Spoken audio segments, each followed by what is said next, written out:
What's up, y'all? I'm James. And I'm Chris. And together we're James and Chris Real Estate. We are real estate agents first, YouTubers second. Yeah, so we're working on getting better at editing. We hope that this video is valuable to you. So you might hear my puppy in the background. You might hear my cats in the background. I apologize. We believe that the content is going to be valuable, though. So let's get started, James. That's right. So today we're going to be talking about the 11 questions that we ask every buyer before working with them. And if you're thinking of buying a house, these are 11 questions that you should ask yourself before buying a house, before moving forward. Absolutely. So let's just jump right into it. All right, cool. So our very first question is, how much money do you have for your purchase? So, your down payment, do you have enough money for closing costs? All that. What I suggest is ask a realtor first, what do I need to buy this house? Because, or a lender. That might also be a lender question. How much do I need to buy a house? The reason that you're going to talk to the realtor is because in certain markets, if you don't have, appraisal waiver, the ability to do at least a partial appraisal waiver, then it might not be the right time to get into the market. It actually might be a better time to just save a little bit and then wait until maybe the market starts to slow down, or it's a good market where you have that, and then just go right into it, right? Yeah. Now a lot of these people may not know what an appraisal waiver is. So basically, what that is you have your down payment, and then you have an additional portion of cash that you would use to potentially make your offer stronger. In order to beat out other offers. Yeah, and you say that's a pretty good definition? That is, and not to beat a dead horse, but basically the lender is only going to give you enough money for the appraised value. So if, let's just say, like he said, it's over $10,000, like the property was appraised below, then the buyer would come in with that money, with an appraisal waiver, or they would say, hey, you know what, we're only willing to pay $5,000 above the appraised amount, and then that's it. That would be a partial. So, and then another thing that you need to save for is the closing cost, because this could be a huge portion of, a huge amount of cash that you need in order to buy a home. Typically, if you're putting 3% down and you're getting a loan, the closing cost can be up to 3% as well. Yeah. So we want to know that ahead of time, so we're not going to run into any issues, any unexpected expenses where we can't buy a house.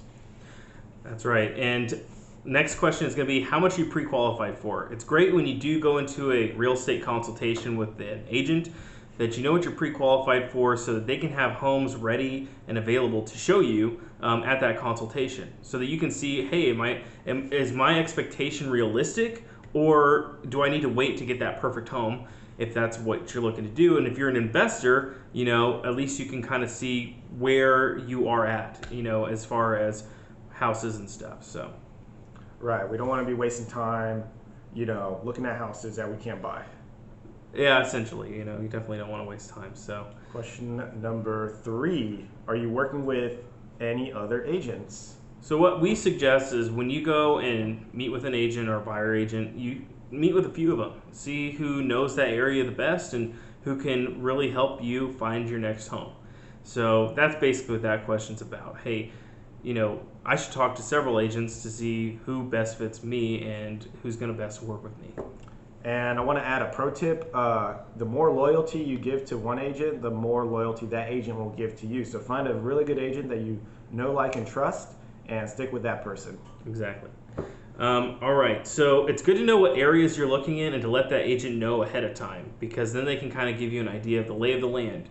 What school districts are nearby. They can tell you what the home prices are in that area, how close it is to your work. It's good to get that right up front. That way it just helps you in moving forward on your next purchase. Yeah, the area you live in can have a huge impact on your life, so you really want to narrow that down to the best of your ability before looking at houses.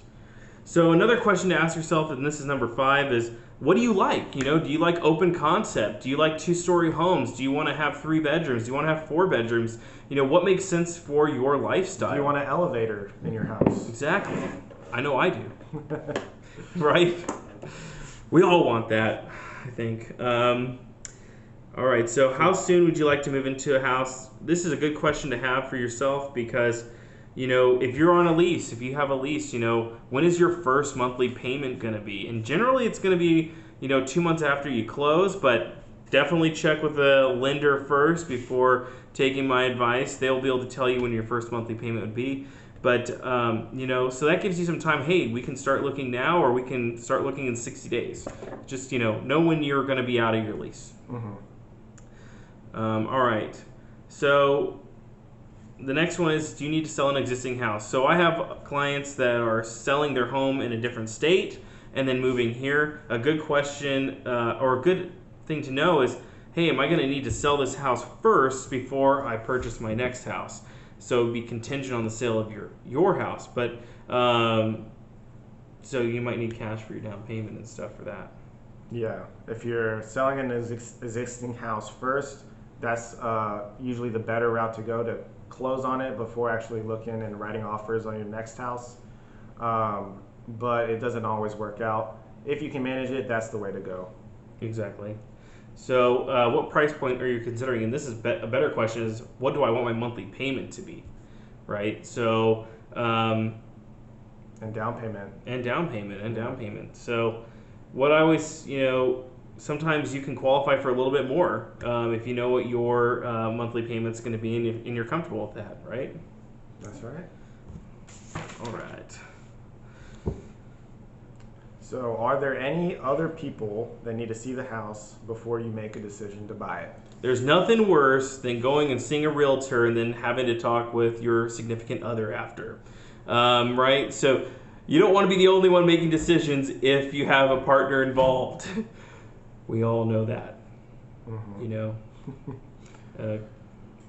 So next question, when are the best times to go and see homes?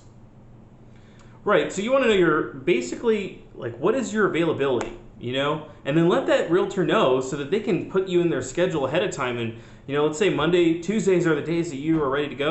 Well, Monday, they can come around and say, hey, we got some houses, are you good on Tuesday? Hey, none of those houses work for me. Or, yeah, we're ready to go. Let's go check it out. So they can put you in their schedule.